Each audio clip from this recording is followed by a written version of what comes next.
Tangent is standing still with her face held up to the sky, letting blue snowflakes land on her cheek. They melt almost immediately. She doesn't move as you approach. After a minute, she winces and rubs her eyes. It stings, she says, because it's made of acid.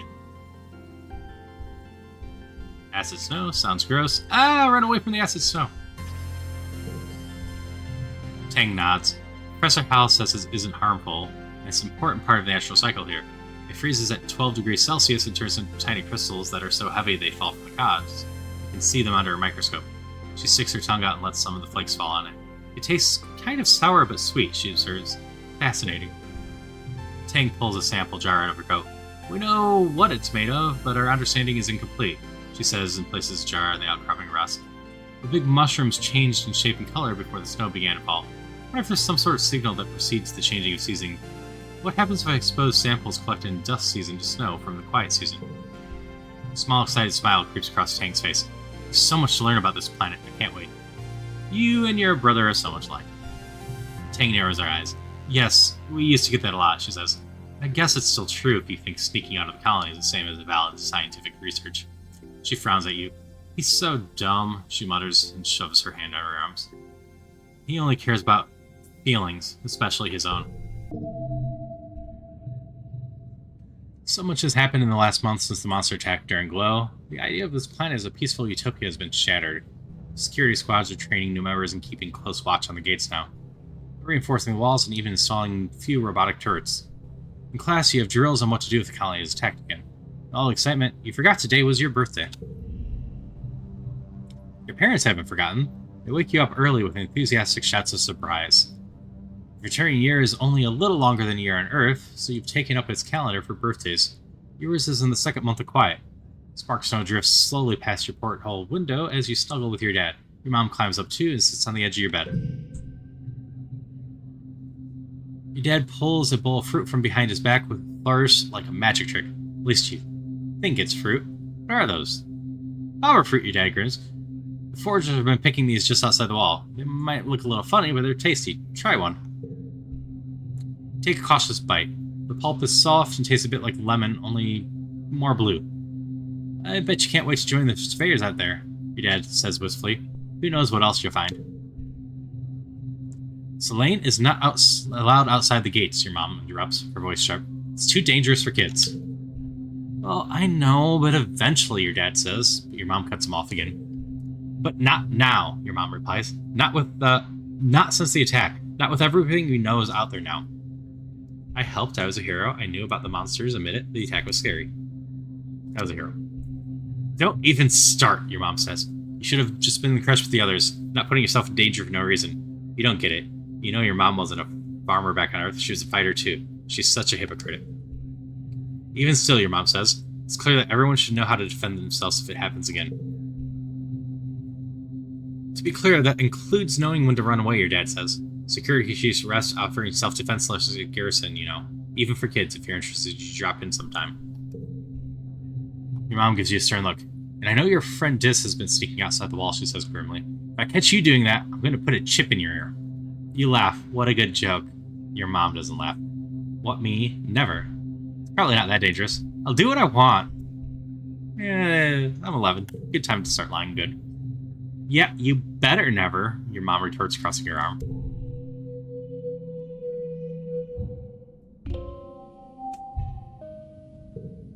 Continue studying engineering, because I assume building up single skill will do something eventually. You're bringing supplies to the med bay when you see something unusual. Tangent curled up on a bench, her head pilled on a rolled lab coat. She's fast asleep. You stop and stare. You never see Tang sleeping. She's always so busy. You're surprised she even has time to nap. You turn and leave her in peace when you bump into Anmane. What the hell is she doing here? Whoa! Anmane says. She hardly ever sleeps, like just a couple hours a night. Is she sick or something? You look back at Tangent, snoozing peacefully. I'm so jealous of her genetic enhancement, Anmane said, rubbing one of the scales sprouting on her jawline. She hardly ever needs to sleep at all. She probably stayed up all night studying for this morning's history test. Shish, let her sleep. There was a test? Just let her sleep. Tang's hollow palm releases a sock arm. She slips up and stretches, looking totally refreshed and alert. She sees her watching her and looks annoyed. Just a power nap, she says. No reason to gawk.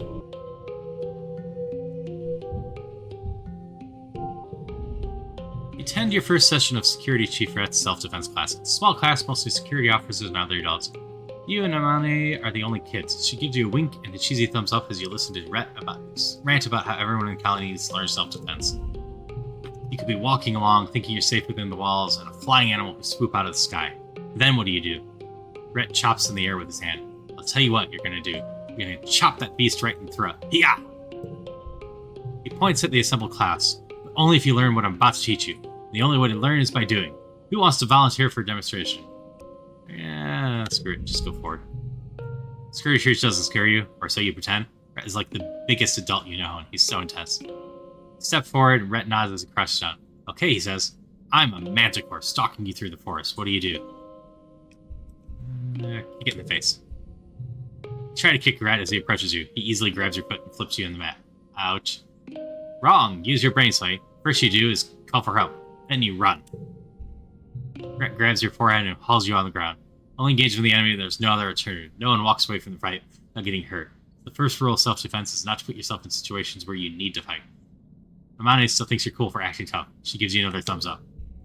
Once you've learned situational awareness, we'll move to hand-to-hand self-defense, drawing a variety of martial arts. Only when I'm confident you're ready will advance to weapons. There aren't that many weapons in the colony, mostly stun guns and batons with a few plasma rifles. You hope you don't have to use them, but it'd be good to know how.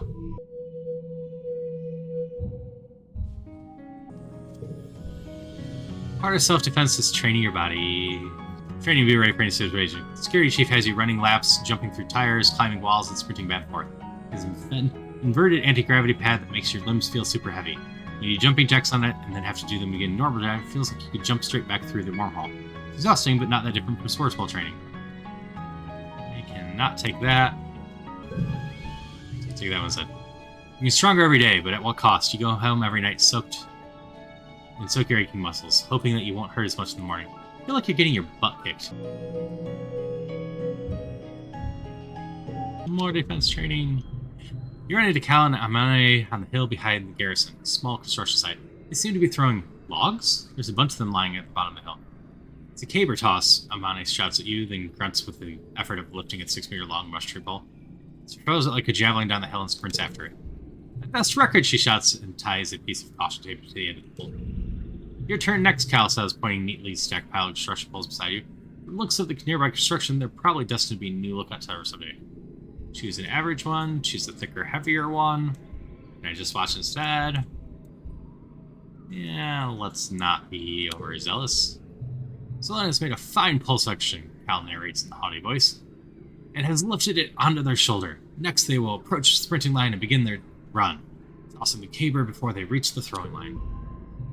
Full sails down the hill past the other poles, coming to rest sticking out of the ground. "Wow, you beat my best instruments," Amane said, and she jogged back up. "Players can't beat each other in much pole toss," Cal corrects her. "They can only beat their own high scores, but you two get, 3 bonus points if it sticks out of the ground like that. Play for the rest of the afternoon, adding rules and variations as you go. Don't stop until the entire stack of poles are just a jumble at the bottom of the hill and decorated festively with caution tape. It's a wonder you got away with this." You're finishing breakfast in the common area when Marzipan struts in. "Look at you, eating cereal," she says, turning her nose up at you. "But you don't even know what today is." Guess her birthday? "No, you dummy," she exclaims, spotting your shoulder. "My birthday is the first month of the wet season. You better remember that." "Today," she announces the room, "is St. Valentine's Day." Diz and Tammy wander over to hear more. "Back on Earth," Mars explains, "it's a day when everybody had to give their best friend a gift, especially sweets. And then you put the sweets under your pillow, and it makes you dream about who you're going to marry. And there's decorations of hearts and arrows and pigs." Tammy cocks her head. "Why pigs?" Before Mars can answer, Diz snores. "This is dumb. Marzipan just made it up to get free candy." He rolls his eyes and walks away. As he leaves, Mars shouts back, "Well, nobody was going to pick you anyway. You stink." Valentine's Day sounds like fun. I know who my best friend will be. I think it's dumb too. Tammy nods enthusiastically. Her hair bobs jingling. "I'm going to tell all the other kids about it," Mars said. "So you go around and find your best friend and give them a gift." She points her finger at you. "Make sure you do it by the end of the day or it doesn't count." If too many people want to be my best friend, she adds, I'll hold tryouts for the position. It's only fair. She tosses her hair over her shoulder and laughs.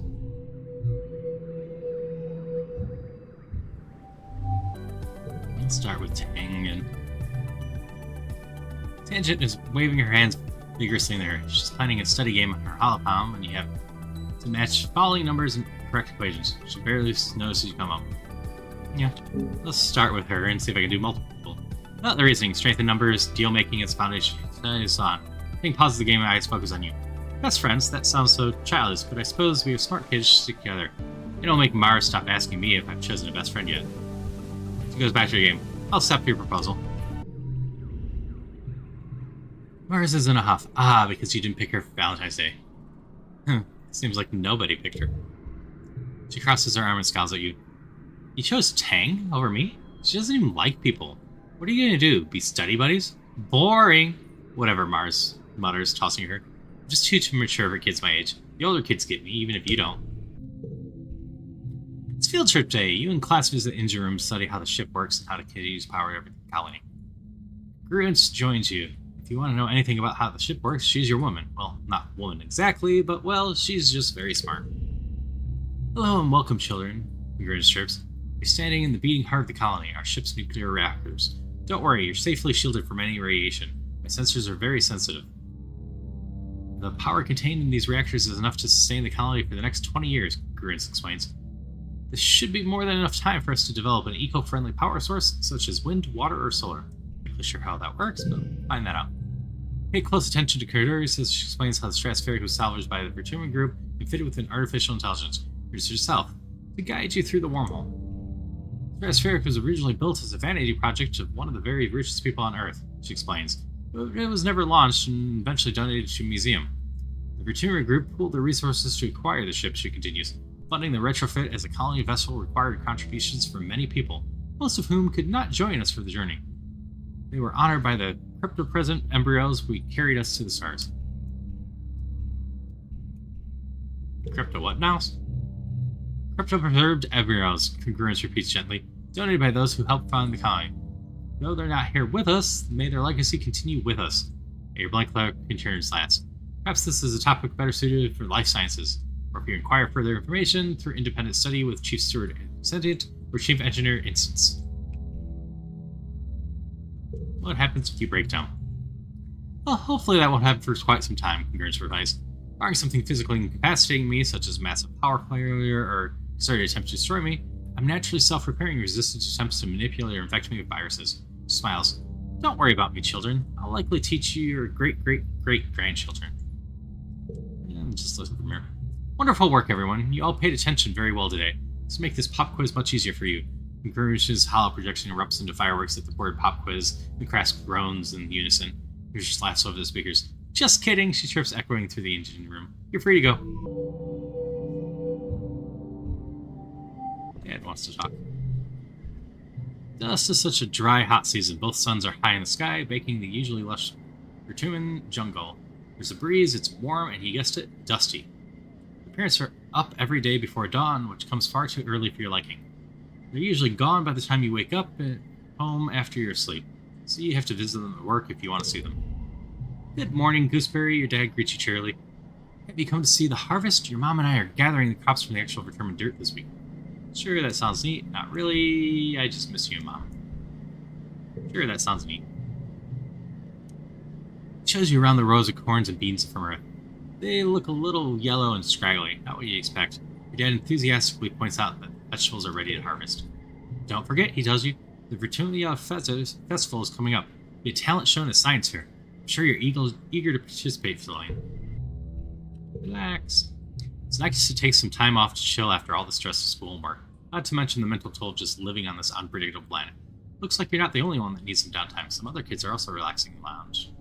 Go with Mars and Diz. Okay, but you do stink, you hear Mars defend herself. It's not my fault that you can't tell. Maybe your nose stopped working, but the rest of us can smell it, and... She waves her hand in front of her nose and makes a PU gesture and turns to you. It smells awful, right, Selene? Bullying's no good. You stand toe-to-toe with Mars. She glares at you and then Diz. Ugh, fine, she says defeated. Sorry, Diz. I'm just trying to help. But I should have said it in a nicer way. Not everyone in life is going to tell you the truth, you know. Forget. Okay. It's time once more for Petunia. The mood of the colony has been muted this year ever since the attack during Glow. Though everything is still cheerfully decorated and the feast tables heavy with food. Mostly soy rations. This Petunia just feels different in a way you can't describe. Colonists scattered and scared for enters their speech. What your Petunia has given us, the governor begins in her weedy voice. I stand before you so proud of everything the colony has accomplished in such a short time. I've always hoped that we would bring us the best facets of humanity, cooperation, resilience, and creativity, and the events of this year have given me no reason to doubt my convictions. These creatures were unexpected, but I urge everyone to consider what it means for life here. If Petunia can sustain megafauna, that means conditions are good for us as well.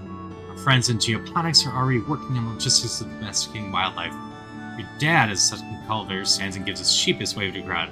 There's a smattering of applause. Mars elbows you. Hey, she whispers, did you hear? My dad say Etiquette's going to announce the depot's open to the public.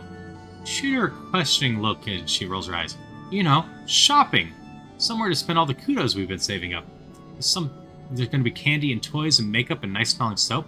Not the boring kind the Camino showers. You know the concept of shopping. They do it in the hollowids of Earth, especially the ones Mars-like. You've never actually done it. The colony provides everything you need. But it would be nice to buy yourself a treat. My dad's giving me allowance, Mars says, shooting you a look of pity. It's too bad your parents make you work for yours. You Mars tune back into the speeches just as Etiquette predicted. Announces the opening of the general store in Depot Mars. Mars gives you a knowing look as she claps. Etiquette gestures for the council's men to understand. Finally, the council remains unchanged from last year. We are, as always, proud to serve you and the colony as your government. The music starts up and Etiquette finishes. Thank you all for your hard work and your perseverance this year, she says over the ruckus. Together, we build a future. Cloud disperses and sets up the annual Veterania Games. Just like last year, there's a talent show, a science fair, bot wrestling, now with an obstacle course. What should you participate this year? I have enough creativity for that. I will continue with my science. Prepare for science fair is predictably Tangent. Her project is on the tensile strength of various building materials, including that mushroot is the best choice when you consider not just strength, but its sustainability and easy use. Mary flakes out this year on her actual project. Her booth is nicely decorated. She spent so long on the decorations that she didn't have any time to do an experiment. Judges want to know what you've been working on. It's secret you've been working on a social experiment about delayed gratification.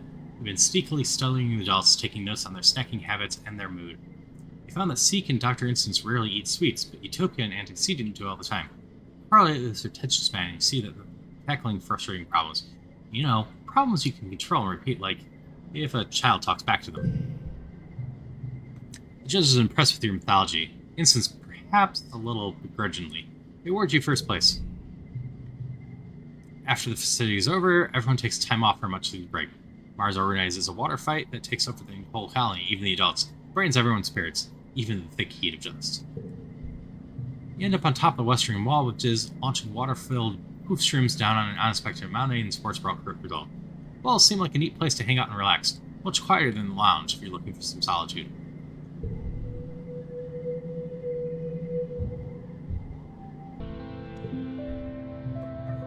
So much math. It's everywhere. Physics is math, computers run on math, electricity, mechanical engineering, chemistry, and anything due to space, math.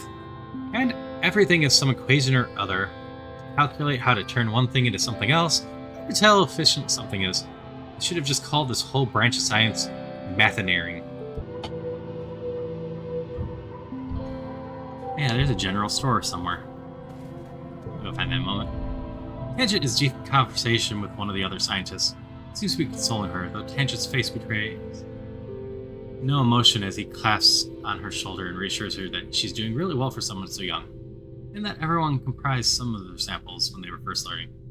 He leaves, and Tangent sighs as she goes and puts her head in her hands, stopping short when she's realized she's still wearing gloves. She peels them off and digs her fingers into her eyes. Are you okay, Tangent? I'm fine, Tangent replies immediately. I compromised an experiment I was working on because the vent was still open when I was spraying the workstation down with sanitizer. She sniffs. It's so gross in here, she says. Probably did that fungus of paper. Tangent takes a bottle of sanitizer from under her workbench and cleans while she speaks. There are pollen spores everywhere, she whines. He comes over here and tells me it'll be okay, Tang, like his job to counsel and patronize me. Being patronized too, what's wrong with him being nice? But it is okay to make mistakes. Let's go with that one. Tangent shoves the sanitizer back under her workbench. Don't you understand, she says, frustration sleeping in her voice. If we never feel the pain of failure, if there's no cost to it, why would we ever improve? I need to own my own mistakes. What I don't need, she continues icily, is someone to pat me on the head and tell me it's okay, and the adults will make it all better. I messed up, she says. Just let me fix it. Don't make a big deal about it and act like I'm a child with a boo-boo. Also, see, now I have enough to deliver supplies, so I guess I'll give that a try once. Chief Minister Streak gives you the opponents. They look you up and down. Selene, you never struck me as particularly responsible or organized, but children never are. What makes you think you'd be a good fit for the position of courier? You didn't realize there'd be a job interview. I can carry a lot? Strong for your age, maybe. Lucky for you, you're the only applicant this week. You got the job, for now anyway. They use their elegant stylus to make note of their halopalm. Go back in a few minutes and you can help make deliveries. Yes, there will be kudos in it for you if you do it correctly.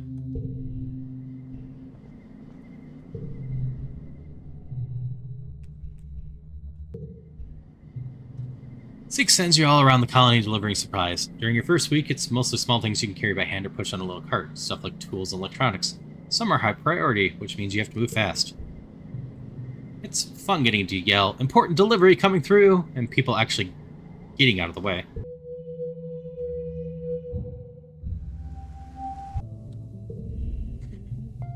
To further your engineering knowledge, you're taking a mini-class with Chief Engineer Instance on the construction and maintenance of your halopalms. These devices are engineered bismuth crystals embedded in your palms when you start school. They use the heat and electronic current of the human body to power themselves, to talk to each other, and connect to the holonet, versus massive repository of information.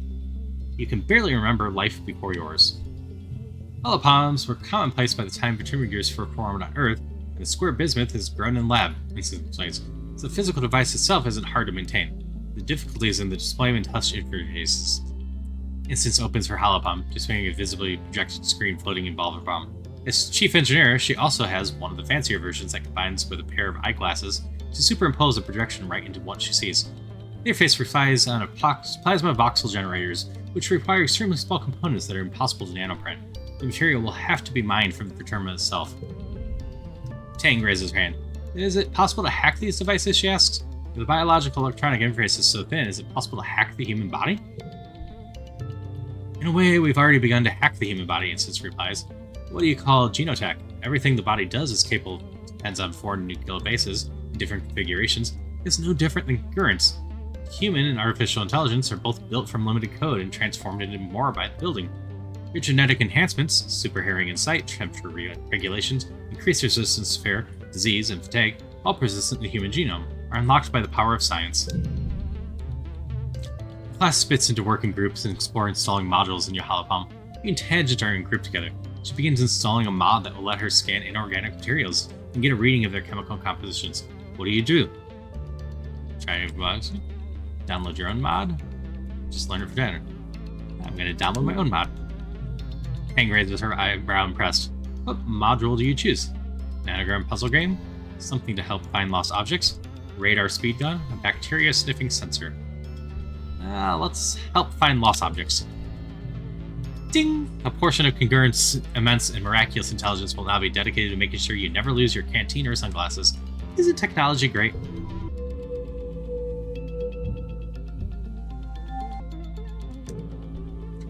The classroom's projector breaks down mid-lesson, and Hal pivots the lesson to make it about how to fix a 3D hologram projector instead. He explains that because holoprojectors are so complicated, Colony can't just make a new one. Things like holoprojectors, hoverboards, and genotech need to be fixed, not just replaced like they would have been back on Earth. Mid-wet. There's commotion in the square. An expeditionist vehicle has driven through the gates and is idling in the middle of the square. Unusual sight.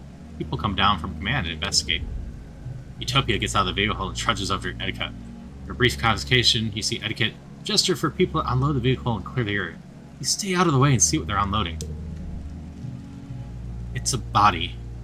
Chief Severus Tonan's body. Someone quickly covers him with a sheet, but not before use. The image of his torn open body is seared into your memory. However he died, it was violent and bloody. You feel your stomach cramp with nausea. What happened? Diz asks, coming over to crouch around the corner with you. You sure that Uncle Tonan is dead? He stares at the sheet-covered body intensely, as if he could see through it. Did they say how?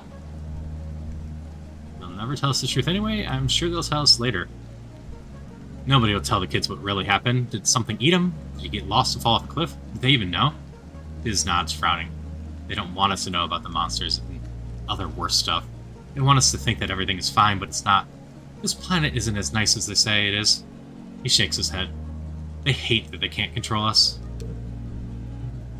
You and Diz watch the adults as they carry Uncle Tonan's body away. From the way he's practically vibrating, you can tell Diz wants to ask a few more questions about what happened. After a few awkward minutes, he sneaks away without saying anything, probably to take a good look at the body. Someone's going to have to tell Tammy. You're glad it's not you. Tammy and her dad were really close, and now she's an orphan. You watch Utopia bend over to get a hug from Etiquette, wiping her eyes as she finally cries. Etiquette had never been the most comfortable presence in your life, but it seems to help. Utopia will probably be the next chief surveyor. At 24, she'll be the youngest council member. She's only a toddler when Stratosphere left Earth. Apparently her sharp eye and hoverbike flying skills are the best in the expeditions.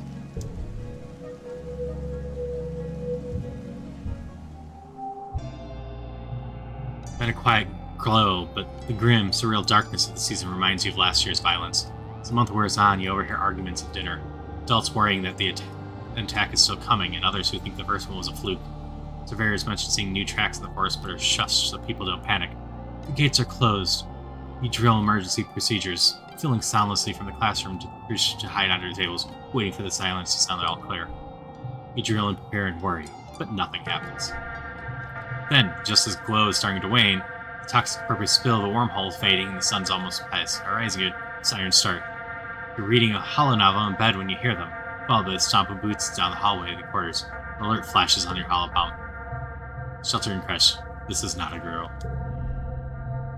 You get another message from your dad. Me and Mom are going to stay in the greenhouses. We're safe. Just follow Aunt to Anne into the crash and wait for us. Don't worry. We're more prepared than we were last year. Love you. Stay safe. You could go to the crash where you belong, or you could follow security guards and see what's happening at the gates. Screw following command. You sneak out of the living quarters and head towards the gate. You're immediately spotted by security chief Rat, who stops what he's doing and yells at you, gesturing angrily. What the heck are you doing out here? There's no place for kids. Get your ass back inside. I'm going to try to help.